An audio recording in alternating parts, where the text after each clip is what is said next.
안녕하세요. 논리와사고의 최승락입니다. 이번 시간에는 자연연역 규칙 중에 거의 꽃이라고 할 수 있는 이면-너어 규칙에 대해서 알아보도록 하겠습니다. 이면-너어 규칙이고 이면 문장이라고 보통 얘기를 하고는 있는데 이거를 보통 우리는 조건문이라고 많이들 얘기를 합니다. 조건문이라고 하는 거는 특정 조건을 문장에 품고 있기 때문에 조건문이라고 하는 거고요. 그래서 한 예시를 보면서 오늘 이 이면 너어 규칙에 대해서 알아보도록 하겠습니다. 이면 문장, 조건문이라고 하는 거는 특정 조건 혹은 특정 가정이라는 것이 포함되어 있는 문장이라고 할 수 있습니다. 우리가 조건문에 대해서 번역도 한번 해봤지만 어떤 A라는 문장을 주장하는 것과 A이면 B이다 라고 하는 거를 주장하는 거는 전혀 다른 의미거든요.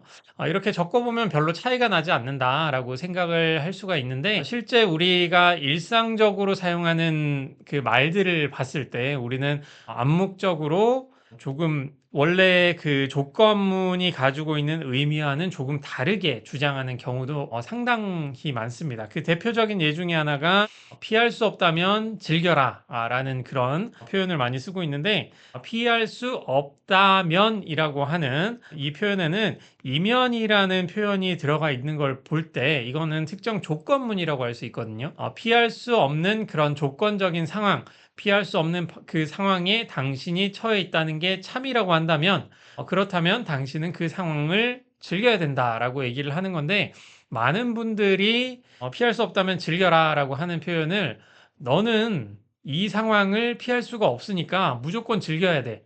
이런 식으로 많이들 생각을 한다는 거죠. 그래서 여러 가지로 한번 이 예시들을 한번 살펴보시면 상수가 그가 처한 상황을 피할 수 없다면 그는 그 상황을 즐겨야 된다라고 하는 이면 문장이 있는 요 표현하고 상수는 그가 처한 상황을 즐겨야 된다. 너는 무조건 이 상황을 즐겨야 돼. 라고 얘기를 하는 요 표현. 그리고 상수는 그가 처한 상황을 피할 수 없다. 그러므로 상수는 그가 처한 상황을 즐겨야 된다. 요거는 전혀 다른 의미라는 거죠. 1번과 2번은 먼저 이 두 가지는 그냥 문장으로 지금 제시가 되어 있는 거고요. 그리고 3번. 이 3번 같은 경우에는 일종의 두 가지 문장으로 이루어진 논증이라고도 볼 수가 있겠죠. 그리고 참거짓의 입장에서도 한번 생각을 해보시면 첫 번째 문장 같은 경우에는 상수가 그가 처한 상황을 피할 수 없다라고 하는 게 꼭 참이라고는 할 수 없습니다.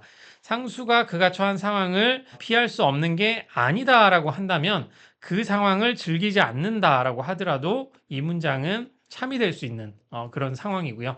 이 참거짓을 통해 가지고 이 문장의 의미를 파악하는 거는 뒤에 또 다시 한번 배우게 될 텐데 우선은 여러분들이 언어 능력이 뛰어나시니까 그 한번 의미상으로 한번 봤을 때 이렇게 이해를 할 수 있구나라고 하면서 하나씩 좀 봐주셨으면 좋겠습니다. 그리고 두 번째 문장 같은 경우에는 상수가 그가 처한 상황을 즐겨야 된다. 이게 참이라고 한다면 상수는 무조건 그 상황을 즐겨야 되는 거겠죠. 그리고 세 번째는 두 가지 문장이 있습니다. 하나는 상수가 그가 처한 상황을 피할 수 없다라는 걸 참으로 받아들인다면 상수는 실제로 피할 수도 없는 그런 상황이고요. 상수는 그가 처한 상황을 즐겨야 된다. 이게 참이라면 또 실제로 즐겨야 되는 거죠. 그래서 3번 같은 경우에는 이게 이 두 가지 문장을 참으로 여기는 게 아주 일반적인 상황일 텐데 1번과 같은 이런 문장, 이면 문장이라고 하는 거는 사실 상수는 그가 처한 상황을 그냥 피해도 되는 거고요. 그리고 꼭 즐길 필요도 없는 그런 상황으로도 이해를 할 수 있습니다. 이 문장이 실제로 참이라고 하더라도 그 두 가지가 그렇게 보장되는 거는 아니라는 그런 상황을 말하는 거죠. 그래서 이렇게 어떤 가정이나 조건이 포함되어 있는 이런 문장, 특히 조건문이라고 하는 조건문, 그리고 우리 수업에서는 좀 편하게 이해하시라고 이면 문장이라고 이렇게 적고 있는 요 문장, 이 문장은 아주 특수한 문장이고 이 조건문이 정말 중요한 문장입니다. 그래서 오늘은 이 조건문에 대해서 조금씩 알아보고 규칙도 알아보는 시간을 계속 가져보겠습니다. 한번 이제 방금 설명드린 거에 대해서 하나씩 그 차이를 생각을 한번 해보죠. 여기 마지막 문장을 기준으로 한번 보실까요? 그럼 첫 번째로 이 세 가지 논증이 있는데 세 가지 논증이 전달하고자 하는 바는 상당히 유사합니다.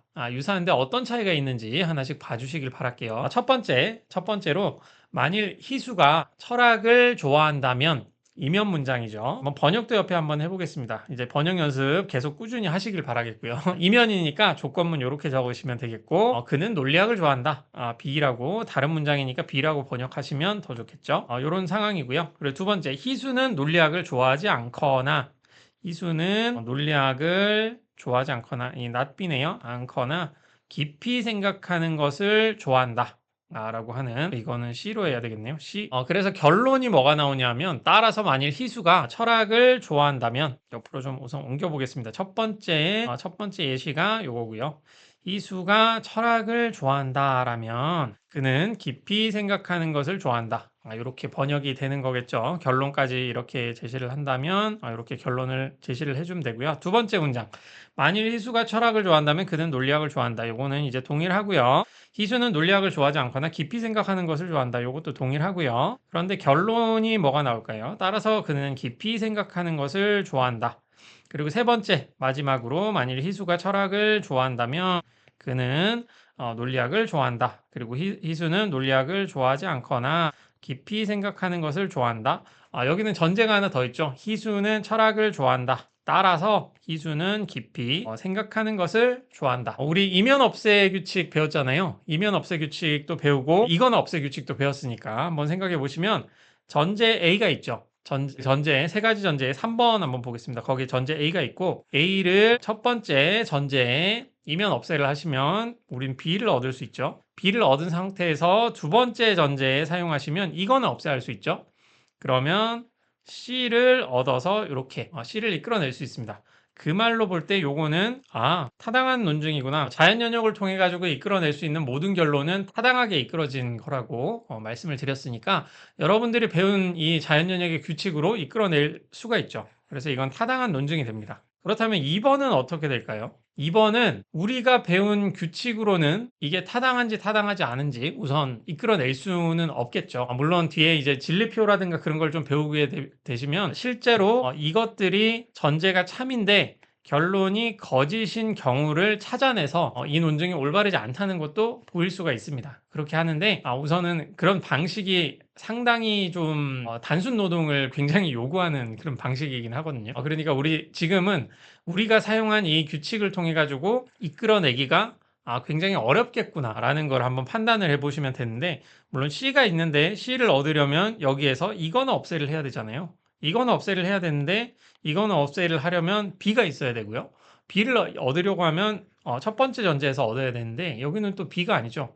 A면 B다와 그냥 B는 전혀 다른 거잖아요.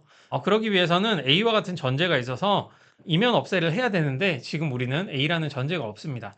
그래서 이런 문장 같은 경우에는 요거는 부당하구나, 올바르지 않은 논증이구나 라고 이제 판단을 하시면 되겠습니다. 그래서 두 번째와 세 번째를 한번 비교를 해보시면 이제 위에 거는 두 번째는 부당한 논증이고 세 번째는 타당한 논증이 되는데 그 차이 중에 하나가 이제 A라는 전제를 가지고 있느냐 없느냐에서 이렇게 차이가 났잖아요. 그런 상황인데 그럼 첫 번째 논증을 한번 보죠. 첫 번째와 세 번째를 한번 비교를 해보시면 여기는 전제가 두 가지밖에 없어요. 말하자면 A라는 이 전제가 빠져 있는 거죠. 그런데 결론이 좀 다릅니다. 결론이 단순히 C로 이렇게 있는 게 아니라 C라는 결론을 제시를 했는데 이면이라는 표현을 써가지고 그 앞에 A가 들어가 있습니다. 그러니까 전제로서 참으로서 우리가 받아들이는 희수가 실제로 철학을 좋아한다라는 걸 참으로 이 논증 안에서 받아들인 그 상황이 아니라 희수가 철학을 좋아한다는 것을 결론의 앞부분, 이면 앞부분, 전건이라고 보통 얘기하거든요. 이 A면 B다라고 할 때 A이면 B이다라는 표현을 할 때 이면 앞에 있는 이 A라는 표현 있죠.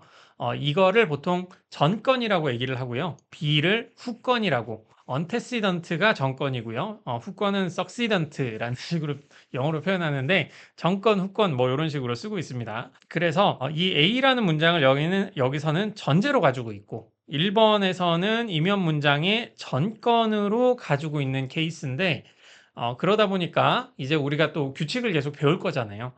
그리고 논증에 대해서 좀 탁월한 감각을 가지고 계신 분들은 좀 아실 수가 있을 겁니다. 이 두 가지 전제가 참일 때 따라서 만일 희수가 철학을 좋아한다면 그는 깊이 생각하는 것을 좋아한다라고 하는 요 문장.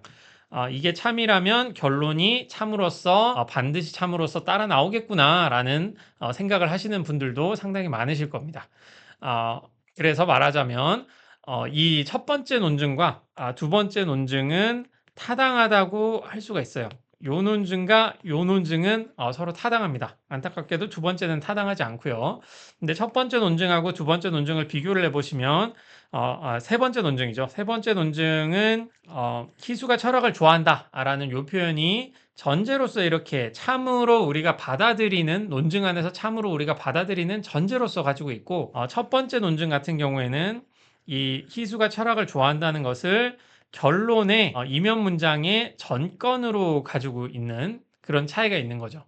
그런 차이가 어떤 차이냐 한번 다시 생각을 해보시면 첫 번째 논증에서 이 결론은 따라서 만일 희수가 철학을 좋아한다면 그는 깊이 생각하는 것을 좋아한다라고 얘기를 하고 있는데 이 정권에서 희수가 철학을 좋아한다라는 거를 하나의 조건으로서 제시를 하고 있는 거죠.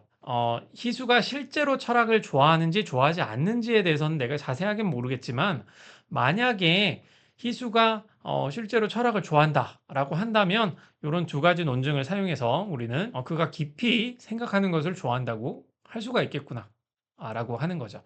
그래서 이 조건문이라고 하는 거는 특정 가정 혹은 특정 조건을 문장 안에 품고 있는 그런 종류의 문장이다라고 보실 수가 있고 한 가지 크게 다른 조건문이 아닌 것과 차이를 한번 생각을 해보시면 조건문 같은 경우에는 희수가 철학을 좋아한다라는 사실이 꼭 참일 필요는 없습니다. 이게 올바른 논증이라고 하더라도 하지만 만약에 이렇게 전제로서 하나의 전제로서 이렇게 희수가 철학을 좋아한다고 나간다면 여기에 있는 이 문장은 논증 내에서는 우리가 참으로 받아들이는 것이기 때문에 희수가 철학을 좋아한다는 게 참이라고 한다면 희수는 실제로 철학을 좋아해야 될 것이고 이게 올바른 논증이라고 한다면 희수가 철학을 좋아한다는 그 사실에 의해서 희수는 깊이 생각하는 것을 실제로 좋아하는 그런 상황이 되는 거죠.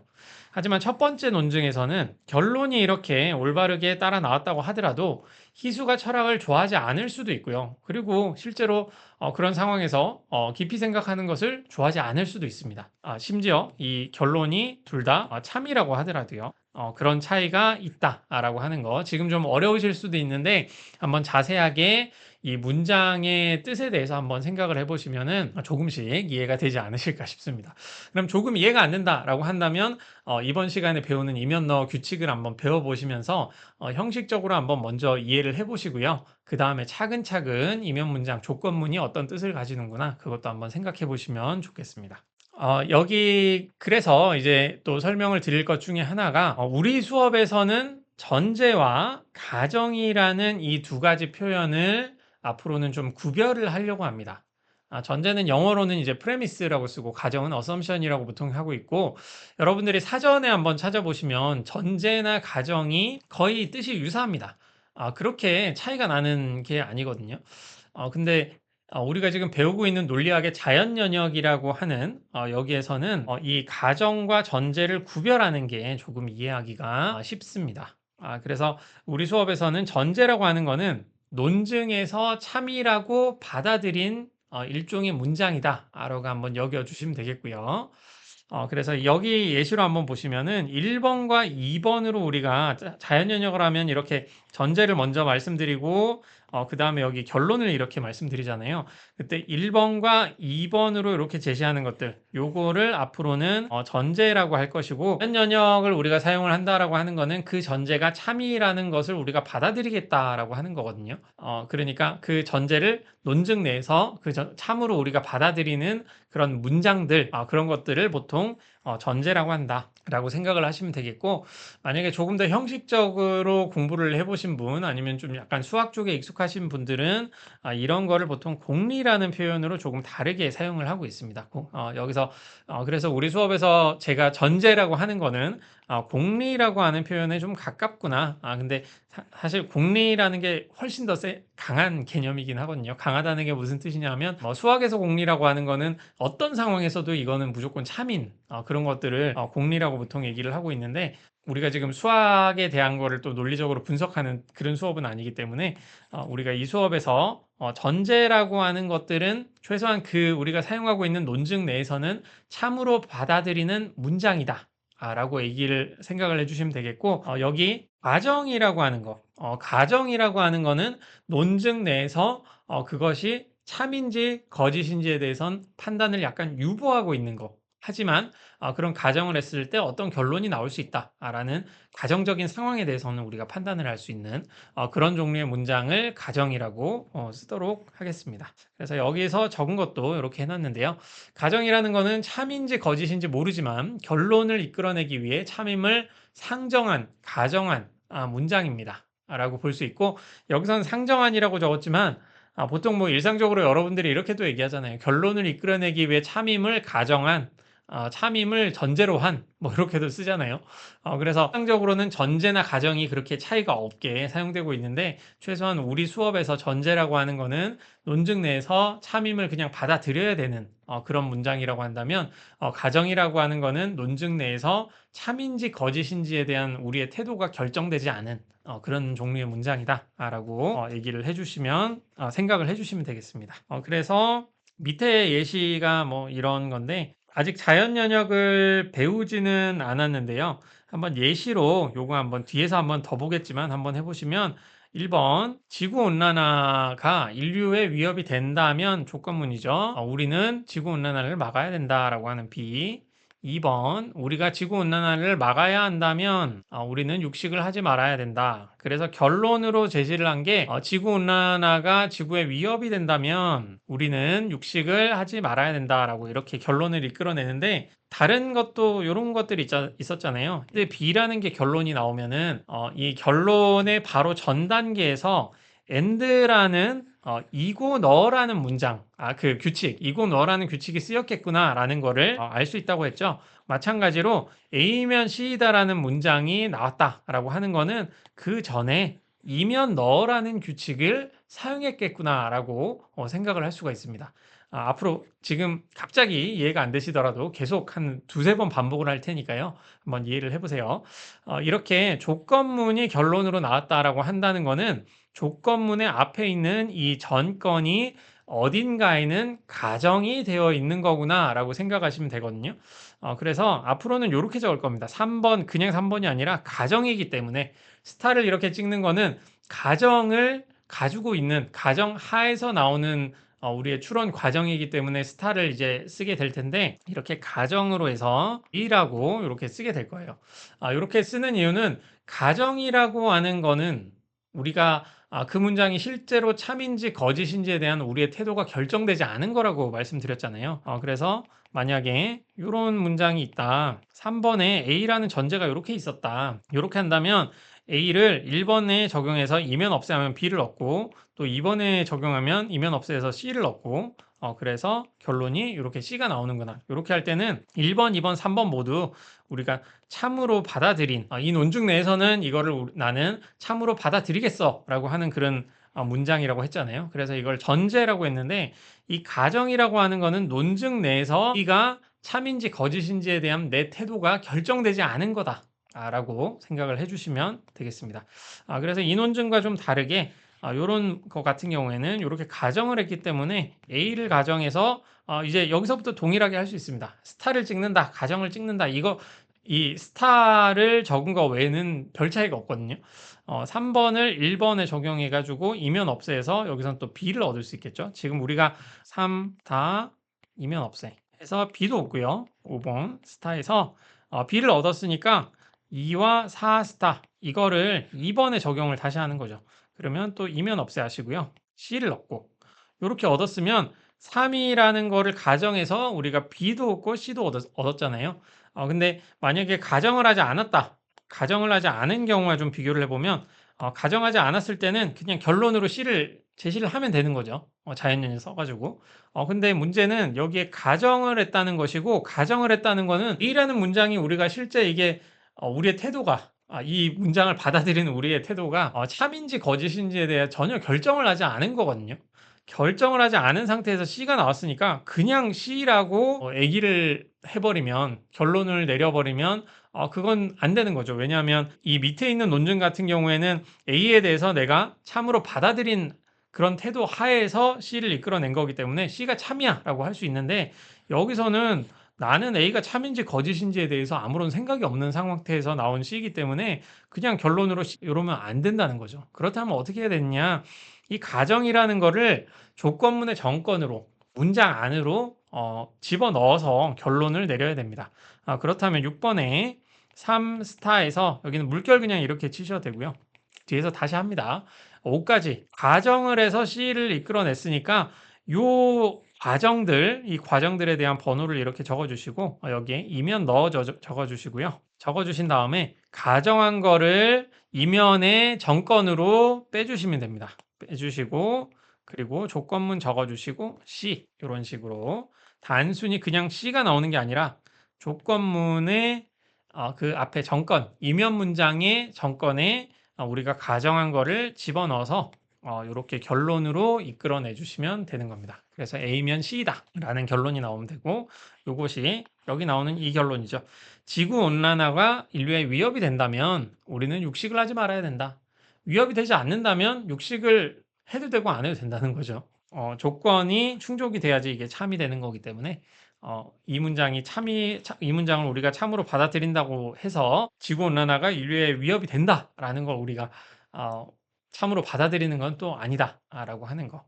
그런 하에서 이런 식으로 이제 오늘 할 자연 연역을 한번 배워보도록 하겠습니다. 그래서 2단계에서는 전제와 가정을 우리가 지금 구별을 해야 된다라고 하는 것만 알고 넘어가 보도록 하죠. 그래서 이면 문장이라고 하는 거, 조건문이라고 하는 거를 사용하는 방식은 어떤 문장을 가정을 해서 B라는 결론을 이끌어냈으면 그 가정이라는 거를 없애면서 그거를 조건문 혹은 이면 문장의 정건으로 집어넣는 방식, 그렇게 하는 게 이면 넣어 규칙의 방식이다라고 보시면 되겠고요. 한 번 더 앞에 잠깐 보신 거를 이제 복습하면서 여기서 한번 보겠습니다. 저는 번역을 해서 할 테니까 여러분도 한번 상기시켜가지고 한번 따라해 보시기를 바라겠고요. 첫 번째로 만일 희수가 철학을 좋아한다면 번역부터 해보죠. 그는 논리학을 좋아한다. 2번 희수가 논리학을 좋아하지 않거나 이거나 문장이니까 5월로 이렇게 번역을 해주시고요. 깊이 생각하는 것을 좋아한다. 처음 보는 문장이니까 C로 한번 해주시고 결론은 만일 희수가 철학을 좋아한다면 그는 깊이 생각하는 것을 좋아한다. C로 이렇게 결론 내시면 되겠죠. 자연연역의 결론에 조건문이 들어가 있으니까 조건문의 정건이 어딘가에 가정이 되어 있겠구나라고 생각하시면 되겠죠. 다른 여기서 우리가 쓸 게 지금은 없기 때문에 바로 3스타로 해서 가정을 바로 시작을 하겠습니다. 가정이라고 적어주시고요. 가정을 적은 다음에 A라고 여기 적어주시고 그 다음에는 A를 가정한 상태니까 계속 쓸 수 있겠죠. 그래서 가정이 여기에 있는 A라는 가정이 어떤 문장의 정건으로 아직 들어가지 않은, 그래서 가정을 없애지 않은, 여기서 가정을 없앤다는 거는 보통 소거한다라는 표현을 많이 쓰거든요. 그리고 영어로는 discharge 한다라고 보통 얘기를 하고 있습니다. 그래서 뭐 번역어가 좋은지는 모르겠지만 저는 소거한다 뭐 이런 식으로 쓰고 있고요. 그래서 A를 가정한 상태에서 한번 1번에 적용을 한번 해볼까요? 1과 3 자연연역 적을 때는 번호를 매우 중요하게 잘 적어 주셔야 된다라고 말씀드렸고요. A를 1번에 이면 없애하시고요. B가 이제 나온다라고 보시면 되겠고 4에서 B를 이제 2와 3스타 이렇게 해서 3스타가 아니죠. 4스타라고 해야 되겠네요. 4스타 해서 이거나 없애야 하는 거죠. 이거나 하시면 이제 C를 얻는다. 여기에 B가 나와 있으니까 B를 2번에 적용하시면은 이거는 없애서 이제 C를 얻는 그런 상황이 되고요. 그래서 지금 A를 가정해서 C를 얻었잖아요. 그러면 우리가 원하는 결론 이게 나오겠네요. A를 가정해서 C를 얻은 다음에 가정한 A를 이면 문장에 정건으로 집어넣으면 A면 C다를 얻는 게 되는 거니까 이제는 가정을 없애는 게 되겠죠. 없애는 단계니까 이제 더 이상 스타는 쓰지 마시고 그리고 이런 스타를 가정을 하는 그 순간부터는 우리가 좀 구별을 해야 되니까 이렇게 좀 들여쓰기를 해서 쓰도록 하겠습니다. 이렇게 약간의 공간을 주시고 들여쓰기를 한번 해 주시면 되겠고요. 이런 방식은 미국의 논리학자인 프레데릭 피치 같은 경우가 요런 식으로도 썼는데 거기서는 스타를 쓰는 게 아니라 이렇게 줄을 긋습니다. 줄을 그어서 이 논증 가정한 상태를 좀 구별을 요렇게 하는 방식으로 이렇게 줄 그어 가지고 쓰고는 있는데 줄 긋는 게 여러분들이 이제 마이크로 워드나 한글 워드 쓸 때 하나씩 줄 긋기가 좀 어렵잖아요. 그러니까 우리가 그 타이핑을 할 때는 이렇게 하는 게 좀 편해서 이런 식으로 좀 쓰고 있습니다. 그래서 6번에 3스타에서 뭐 한글 여기 보시면은 3에서 5까지로 이면 너 이런 식으로 다 적혀 있기는 한데 이렇게까지 적을 필요는 없고요. 그냥 3, 5스타 뭐 이렇게 하셔도 축약하셔도 큰 문제 없습니다. 그래서 이면 너라는 이 규칙을 사용을 하시면 가정한 것을 이면에 정건에 넣어서 A이면 C 요런 식으로 이제 적어 주시면 되겠죠. 그래서 이면 넣어 규칙이라고 하는 거는 가정을 해서 어떤 결론을 이끌어낸 다음에 그 결론을 이면 문장의 후건으로 쓰고 이면 문장의 정건에는 가정을 집어넣는 방식이다. 그래서 이거를 이면 넣어 규칙이라고 얘기를 한다. 영어로는 implication introduction rule 뭐 그런 식으로 조건문 도입 규칙 뭐 이렇게 옛날에 번역된 책을 좀 보시면 뭐 이런 식으로 번역이 되어 있겠죠. 조건문이 이면 문장이고요. 조건문 도입이 인트로덕션이니까 너 규칙, 도입 규칙, 조건문, 도입 규칙 뭐 이렇게 한자어로 좀 많이 쓰여 있을 겁니다. 저도 뭐 조건문 도입 규칙도 괜찮은데 괜찮은 이름이긴 한데 그 김명석 선생님이라고 그 두뇌 보완 계획이라는 책이 있거든요. 그 책에 보면은 이 자연연역을 이면 넣어, 이거는 없애, 뭐 넣어 없애 규칙으로 이렇게 순환국어를 좀 어느 정도 써가지고 표현을 하셨더라고요. 뭐 어떤 규칙 같은 경우에는 너무 한국 말로써 이제 번역을 하면 약간 어색한 게 있긴 한데 이면 넣어, 이거 넣어, 이거나 넣어 이런 표현들은 참 예쁘다라고 생각이 돼서 저는 좀 쓰고 있습니다. 물론 다음 시간에 배울 이제 부정어 넣어 규칙, 부정어 없애 규칙의 그 부정이라는 표현은 또 한자어기는 한데 그건 뭐 어쩔 수가 없는 것 같고요. 그래서 이건 그냥 뭐 사소하게 이름에 대한 거니까 이면 넣어 규칙이 메커니즘이 요렇다 정도 알아두시고 넘어가도록 하겠습니다. 그래서 다음 연습 문제 풀어보죠. 다음 논증의 결론을 이면 너를 써서 이끌어내고자 한다. 어떤 과정이 필요한지 아래 본보기와 같이 대답해 보라. 하나씩 한번 생각을 해보죠. 만일 고래가 젖먹이 짐승이라면 고래는 새끼를 낳는다. 번역 한번 해보시면 A면 B다 이렇게 나오겠네요. 만일 고래가 새끼를 낳는 다면 이면 문장이고요. 고래는 배꼽이 있다. 따라서 만일 고래가 젖먹이 짐승이라면 고래는 배꼽을 가지고 있다. 라고 하는 거죠. 실제 그 생물학적으로도 이게 사실입니다. 포유류라는 표현으로 쓰는 그 자체가 이제 젖먹이 짐승을 말하고 있는 거고요. 그래서 이런 문장을 한번 볼 때 이 전제 두 개로부터 어떻게 A면 C가 돼야 되겠죠? 이건 배꼽을 갖고 있다. C겠네요. C. 이 C를 어떻게 이끌어낼 수 있는가 한번 생각을 해보시면 A라는 문장을 가정해서 요거죠. 고래가 젖먹이 짐승이다 라고 하는 거를 가정해서 C라고 하는 고래는 배꼽을 갖고 있다 라는 거를 이끌어내면 만일 고래가 젖먹이 짐승이면 고래는 배꼽을 가지고 있다를 이끌어낼 수 있다. 이런 식으로 대답을 해주시면 되는 겁니다. 아직 자연연역 규칙 배우기 전에 이면 문장, 조건문이라는 게 가정을 품고 있는 문장이구나. 그 메커니즘을 좀 알기 위해서 하나하나씩 한번 넘어가 보죠. 그래서 연습 문제 한번 보시면 육준서는 허약하거나 잘생겼다. 한번 1번 문자에 육준서는 허약하거나 잘생겼다. B 이렇게 될 거고요. 육준서가 잘생겼다면 그는 미남 미술가이다. 따라서 육준서가 허약하지 않다면 이거는 번역을 또 잘못했네요. 이건 B가 돼야 되겠죠? 허약하지 않다 하면 그는 미남 미술가이다 라고 하는 거를 얻을 수가 있습니다. 그래서 이 전제 두 가지를 통해 가지고 이런 결론이 나올 수가 있는데 결론이 조건문이죠. 조건문이라고 하는 거는 조건문의 정건, 이면 문장의 정건인 나데이를 어딘가에서 우리가 가정을 해야 되겠구나라는 거를 알 수가 있고요. 나데이를 가정해서 한번 가정을 해보시면 1번에 적용해서 이거는 없애서 B를 얻을 수가 있겠네요. B를 얻었다면 2번에 적용해서 이면 없애서 C를 또 얻을 수 있고요. 그래서 여기서 C를 이렇게 얻은 다음에 그 과정에 의해서 나데이 가정이라고 하는 거를 이면 문장의 정건에 다시 집어넣어 주시고 결론은 이렇게 후건으로 집어넣어서 나데이이면 C이다 라는 식으로 문제를 푸시면 되는구나. 이렇게 이끌어낼 수가 있구나 라는 과정을 한번 보시면 되겠습니다. 네, 이렇게 푸시면 되겠고요. 2번, 3번도 보겠습니다. 여러분들도 어떤 게 가정이고 무엇을 가정해서 어떤 결론으로 어떤 문장을 이끌어내는지 한번 간단하니까 직접 한번 해보시기를 바라겠고요. 2번 한번 보시면 펭수가 자이언트 펭귄이면 그는 펭귄이다. A면 B다. 펭수가 펭귄이면 그는 새다. 펭수가 새면 그는 부리가 있다. 따라서 펭수가 자이언트 펭귄이면 그는 부리가 있다. 그래서 A라는 문장, 결론이 A면 D다죠. 그래서 이면 문장의 정건인 A를 가정해가지고 첫 번째 전제에 쓰시면 이면 없애 쓰시면 B를 얻고 두 번째 전제 쓰시면 C를 얻고 세 번째 전제 쓰시면 D를 이렇게 얻겠네요. 그래서 이것도 가정으로 A를 해서 D를 얻은 다음에 A면 D다를 얻는 방식이구나 라고 생각을 하시면 되겠죠. 3번은 여기 한번 해볼까요? 러시아가 우크라이나를 공격하면 우크라이나는 임전태세에 들어간다. 만일 러시아가 우크라이나를 공격하고 우크라이나가 임전태세에 A이고죠. A이고 우크라이나가 임전태세에 들어가면이니까 이건 조건문이네요.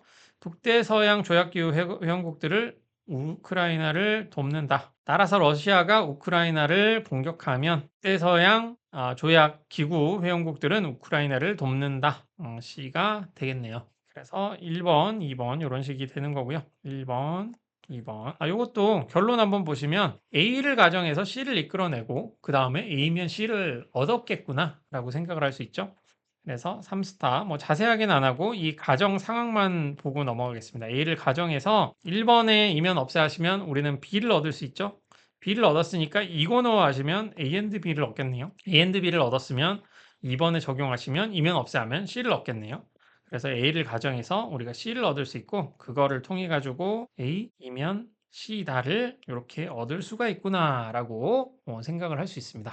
그래서 이런 식으로 조건문은 만들어지는구나. 네, 그래서 이제 이면너 규칙 바로 알아보도록 하겠습니다. 이면너 규칙 같은 경우에는 기본 형식이 가정을 해서 A라는 가정으로 B가 나왔을 때 그 규칙에 의해서 가정을 이면 문장의 정건으로 집어넣고 결론은 후건으로 집어넣어서 A면 B다라는 요 문장, 이 문장을 이제 만드는 형식이죠. 그런데 가정이라고 하는 거는 그 문장에 대해서 적어도 논증 안에서 우리가 그 문장을 참으로 여기는지 거짓으로 여기는지에 대한 태도가 정해지지 않은 상황이라고 했기 때문에 이렇게 스타를 써서 그 가정하에 이런 결론이 나온다라는 거를 표시를 해준다고 했고, 그래서 이면너 규칙을 사용한 이후에는 이 문장을 이면 문장의 정건으로 놓고 이거를 결론으로 이끌어낸 결론은 이면 문장이 후건으로 집어넣은 다음에는 더 이상 이 가정을 사용하지 않잖아요. 우리가 이끌어낸 이 결론이 이 가정을 꼭 하지 않더라도 상관이 없는 상황이잖아요. 왜냐하면 이 가정이 이미 문장 안에서 품고 있기 때문에 큰 문제가 없는 이런 상황이죠. 그렇기 때문에 이 다음에는 이 스타를 완전히 지워주는 형식으로 쓴다라고 보시면 되겠습니다. 그래픽 형식으로는 이런 식으로 씁니다. 어떤 가정을 했다라고 하는 거는 이렇게 네모 사각형 안에 A라고 적어주시고 이거를 통해서 B라는 결론을 이끌어냈으면 A이면 B다. 이런 식으로 잡고요. 그 조건문 도입 규칙 혹은 이면 너어 규칙은 조건문 기호 이렇게 쓰고 I라고 쓴 다음에 이 그래픽 형식에서는 조금 특이하게 다른 게 이 가정이 여러 가지가 있을 수 있잖아요. 이런 형식 우리가 수업에서 주로 쓰는 글로 이렇게 적는 형식에서는 가정을 한 번만 쓰면 되는데 그래픽 형식에서는 이 A라는 가정이 여러 군데 쓰인다는 걸 보일 수 있기 때문에 여기에 인덱스를 하나씩 이렇게 써줍니다. 가정의 1번 이런 식으로 써줘서 여러 번 이렇게 가정이 쓰이기도 해요. 나중에 예시로 한번 또 보여드리겠습니다. 이런 식으로 또 쓰게 되는데 어쨌든 가정이라고 하는 거를 이렇게 사각형 괄호로 쓰고 1번을 적어준 다음에 B가 이끌어져 나오면 거기에다가 이런 식으로 조건문 도입규칙 이면 너어 규칙을 쓰고 이 인덱스를 적어줘서 더 이상 A라는 가정을 쓰지 않고 이 이면 문장 앞에 정건으로 집어넣겠다 라는 식으로 이런 식으로 쓰고 있습니다. 이면 없애 규칙은 이미 한번 배웠기 때문에 뭐 이런 식으로 또 쓰는 거죠. 그래서 B, A면 B다의 이 정건이 참이면 B가 참이다. 이런 식으로 이끌어내는 걸로 이렇게 쓰시면 되는 거겠고요. 그래서 조건문 도입 규칙 이런 식으로 쓴다. 이면 넣어 규칙 이런 식으로 쓴다는 거 한번 보시면 되겠고 하나씩 연습을 한번 해보죠. 토지의 무대가 하동이라면 요거 약간 어려운데 지금부터는 이제 정말 실전이라 생각하시고 번역 하나씩 해보시면 좋겠습니다. 첫 번째 문장 토지의 무대가 하동이라면 A 이면 최참반댁은 하동에 있다. B 2번 이 예시 그 두뇌보안 계획이란 책에서 따온 건데 정말 좋은 예시인 것 같습니다. 이거 쓰면 저작권을 줘야 되는지 모르겠어요. 토지의 무대가 하동이고 최참반댁이 하동에 있다면 B죠.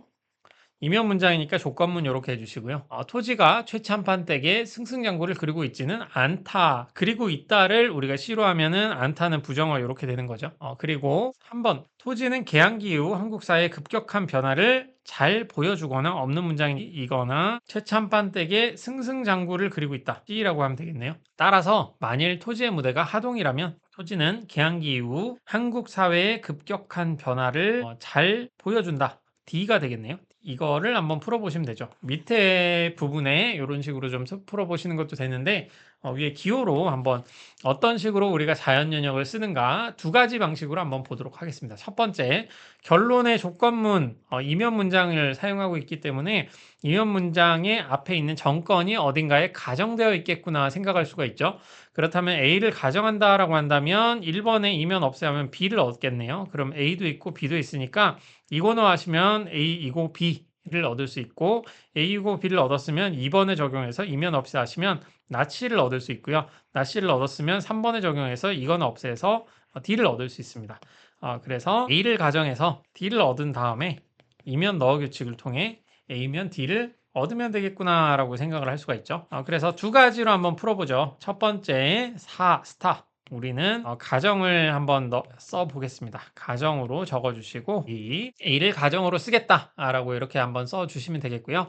오스타 가정을 이면 넣어 규칙을 통해 가지고 없애지 않았기 때문에 앞으로는 계속 스타를 써야겠죠. 이면 넣어 규칙을 통해서 가정을 없애는 그 순간까지 오스타를 4스타를 1번에 적용하시면 되는 거니까 1에 4스타 이면 없애 하시고요.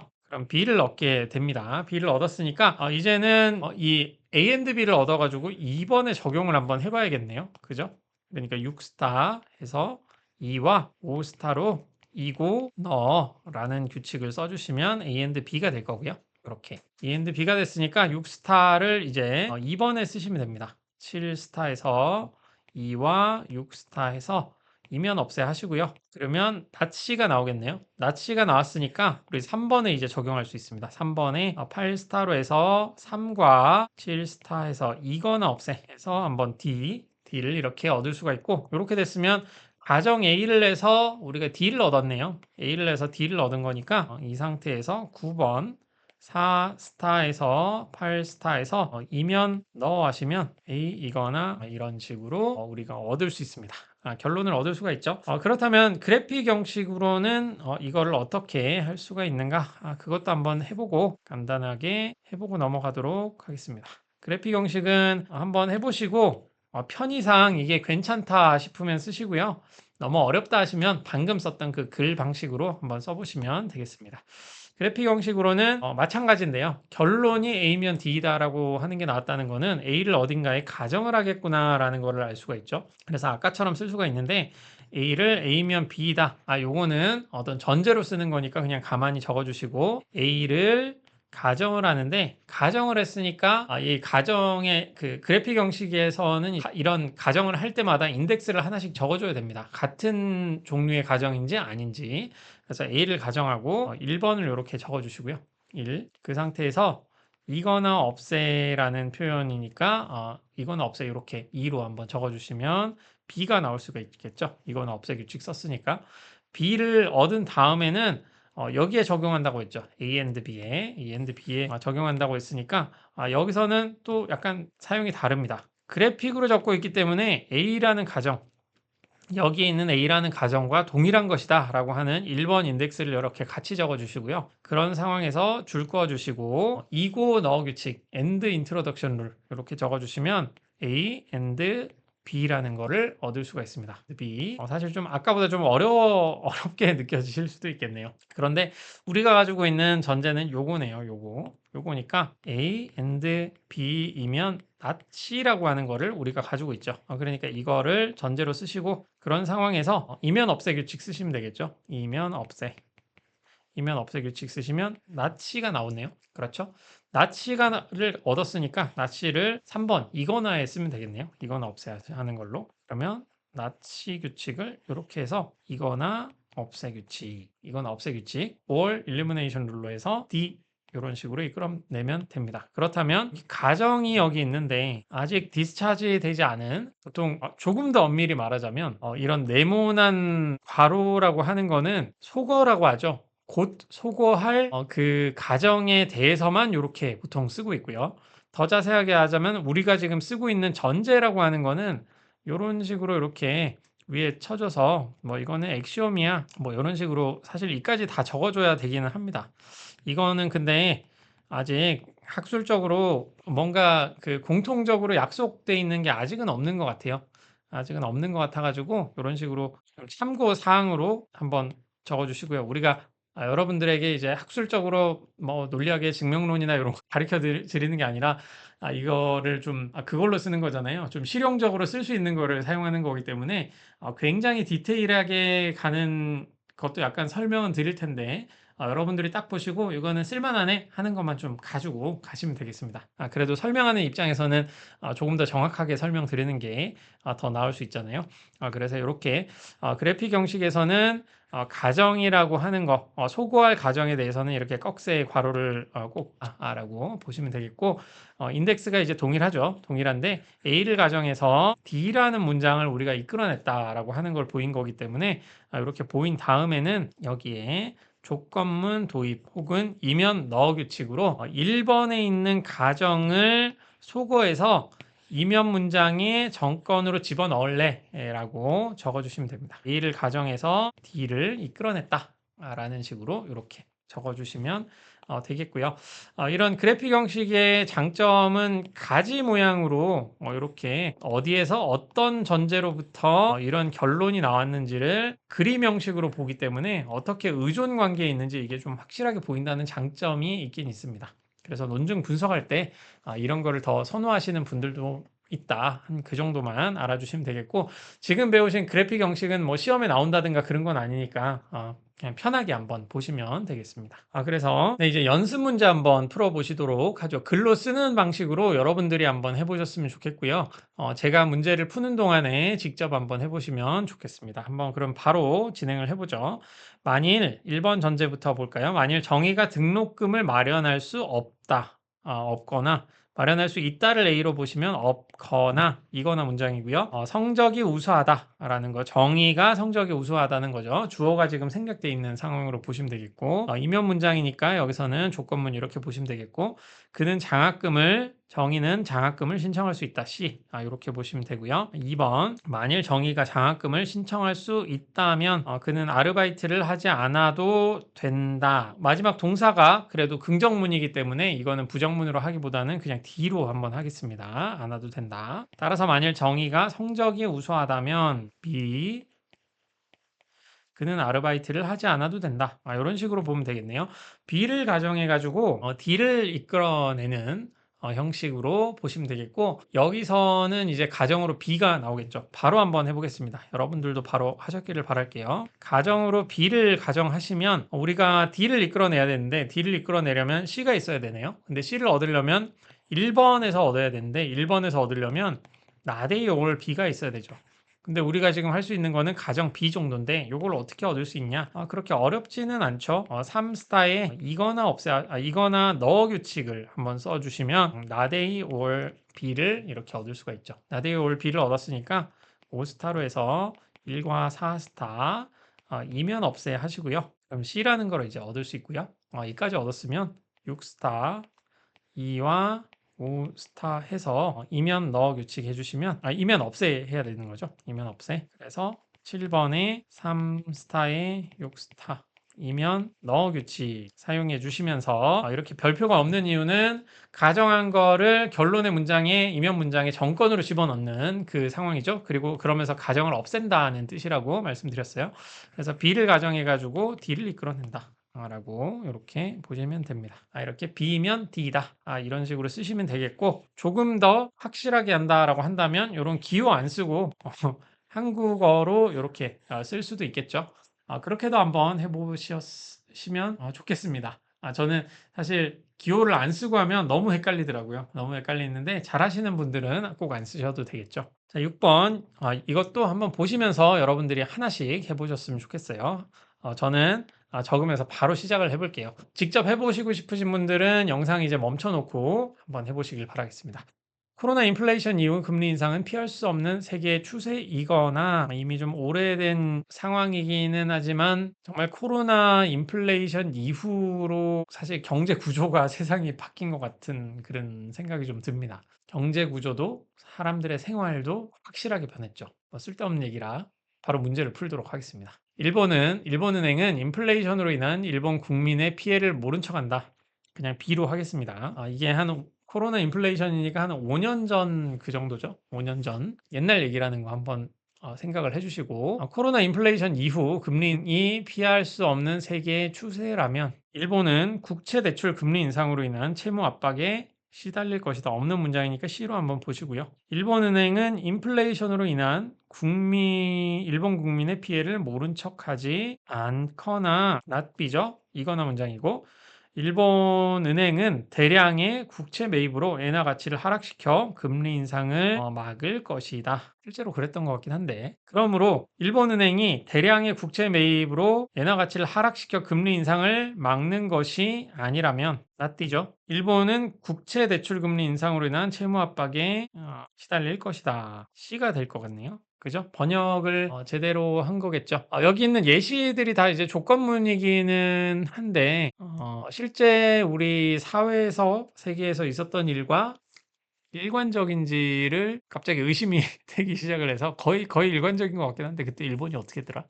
대량의 국제 매물 엔화를 하락시켜 막는 것이 아니라면 뭐 조건문이니까 이건 상관이 없겠네요. 근데 이런 문제 푸실 때 제가 이런 말씀을 드리는 이유가 뭐냐면 그 자연연역 풀이 문제잖아요. 자연연역 풀이 문제인데 실제 사실하고 전혀 다른 사실이 여기 있다면 뭐 어떤 전제 중에 하나가 일본이 이제 갑자기 사라졌고 막 그런 게 있다고 해가지고 그럼 이거 거짓이겠네 하고 판단해서 문제를 푸시면은 틀릴 수도 있다. 그래서 이런 자연연역의 문제를 푸실 때는 여기 있는 거를 아예 그냥 기계적으로 번역하셔서 번역한 상태로 자연연역을 통해 가지고 문제를 푸시는 게 좀 안전하다라는 점에서 그 사실관계에 대해서 좀 말씀드렸습니다. 웬만하면 이런 문제 만들 때 실제 사실과 완전 동떨어지지 않은 예시를 좀 사용하려고는 하는데 그런 예시들도 있기 때문에 혹시나 해서 말씀드리는 겁니다. 우선 결론이 이제 조건문이기 때문에 앞에 있는 정건이 어디에 가정이 돼 있을 거고요. 해야 될 거고요. 낫띠를 가정한다라고 한다면 어디에 쓸 수 있을까요? 3번에 써서 이거는 없애하시면 낫비를 얻겠네요. 낫비를 얻었으면 1번에 이거는 없애서 A를 얻을 수 있고요. A를 얻었다면 2번에 적용해서 이면 없애서 C를 얻으면 되겠네요. 아주 스무스하게 아주 자연스럽게 얻을 수가 있겠습니다. 가정으로 그럼 낫띠를 한번 해주시고요. 낫띠를 가정했으면 3, 4스타에서 이거는 없애 하면 낫비가 나오고요. 낫비를 했으니까 6스타 하고 낫비를 1번에 적용해야 되겠네요. 1, 5스타에서 이거는 없애 하면 A가 또 나오고 7스타 4에서 이면 없애 하시고 C 그러면 낫띠를 가정해서 C를 이렇게 얻게 되는 겁니다. 그래서 낫띠를 가정해서 C를 얻었으니까 8번 이면 너어 규칙을 해서 낫띠이면 C다. 가정을 이면 문장의 정건으로 놓고 결론은 후건으로 놓고 이렇게 하시면 되겠죠. 자연연역은 이렇게 쓴다. 조금 더 여러분들 그 연습 문제 세트 있잖아요. 연습 문제 세트에 답안은 이렇게 나와 있다기보다는 이제 한국어 다 써가지고 적어놨거든요. 그러니까 그것도 확인해 보시기를 바라겠습니다. 네, 그러면은 이면 너어 규칙 이번 시간은 여기까지 한번 알아보시고요. 다음 시간에는 이면 너어 규칙과 상당히 유사한 규칙인데 또 약간 어려우면서 굉장히 중요한 규칙이 있습니다. 부정어. 아니다, 거짓이다에 해당하는 그 부정어 넣어 규칙과 부정어 없애 규칙, 그리고 모순이라는 개념에 대해서 알아보는 시간을 가지도록 하겠습니다. 감사합니다.